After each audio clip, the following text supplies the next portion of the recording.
নমস্কার বন্ধুরা, আমার টেস্টি কুকিং চ্যানেলে আপনাদের সবাইকে স্বাগত। আজকে আমি এমন একটা রেসিপি নিয়ে এসেছি যে রেসিপিটা আপনারা বাচ্চা থেকে বড় অনেকেরই খুব ফেভারিট একটা রেসিপি। অনেক দিন ধরেই বাড়িতে পড়েছিল বেশ কিছুটা ভুট্টার দানা বা কর্ন, তো পড়ে পড়ে নষ্ট হচ্ছিল কারণ খুব গরম ছিল, ভাজাভুজি খাওয়ার একেবারেই মন আসছিল না। তাই আজকে একটু বৃষ্টি হওয়াতে ভাবলাম একটু ভাজাভুজি বানানোই যায়, ওয়েদারটা বেশ ঠান্ডা ঠান্ডাও আছে। আর এই ঠান্ডা ওয়েদারে ভাজাভুজি হবে না বাঙালি, তা কি হয়? তাই একেবারে নিরামিষ উপায় বানিয়ে নিলাম কর্ন পকোড়া বা ভুট্টার পকোড়া। এর জন্য আমি বেশ কিছুটা ভুট্টা এখানে নিয়ে নিয়েছি। অর্ধেক ভুট্টাটাকে একটা মিক্সিং বলে দিয়ে একটুখানি তেল আর জলের সাথে মিহি করে পেস্ট করে নিচ্ছি।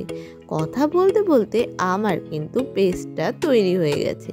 দেখুন, এই রকম মিহি কোয়ালিটির পেস্টটা কিন্তু তৈরি করে নিতে হবে। এখানে আমি পেস্টটা তৈরি করে একটা বাটির মধ্যে তুলে রেখেছি।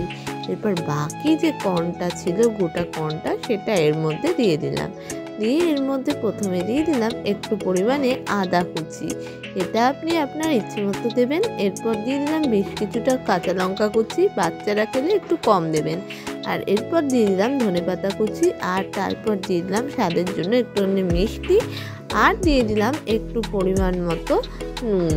এরপর এর মধ্যে দিয়ে দিলাম একটু চিলি ফ্লেক্স। বাচ্চারা খেলে চিলি ফ্লেক্সটা অ্যাভয়েড করতে পারেন, বা বড়রা খেলে চিলি ফ্লেক্সটা দিতে পারেন। এরপর দিয়ে দিলাম বেশ কিছুটা অরিগানো পাউডার, এতে স্বাদটা বেশ ভালো আসে। এরপর একটু চটপাটা করার জন্য এর মধ্যে দিলাম চাট মশলা।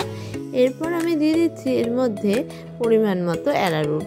এই অ্যারারুটের পরিমাণটা বা কর্নফ্লাওয়ার বা ময়দা যেটাই দেন সেটার পরিমাণটা বুঝে দেবেন, বেশিও দেবেন না আবার কমও দেবেন না।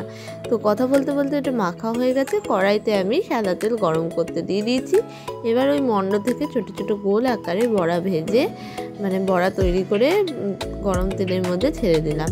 সমস্ত বড়াগুলো ছাড়া হয়ে গেছে, একটা পিঠ হয়ে গেছে, অপর পিঠটাকে আমি আবারও উল্টে নিয়ে ভালো করে ভেজে নিচ্ছি। দুটো পিঠ গোল্ডেন ব্রাউন করে ভাজা হয়ে গেলে এক এক করে আমি সমস্ত পকোড়াগুলোকে তুলে নিয়ে আপনাদের কাছে আসছি।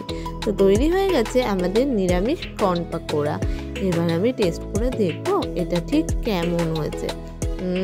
এটা জাস্ট ইয়াম হয়েছে, বোঝাই যাচ্ছে না যে এটা বাড়িতে বানানো। এতটাই ক্রিস্পি আর ভিতরের দিকটা এতটাই নরম আর মিষ্টি মিষ্টি। তো তৈরি হয়ে গেছে।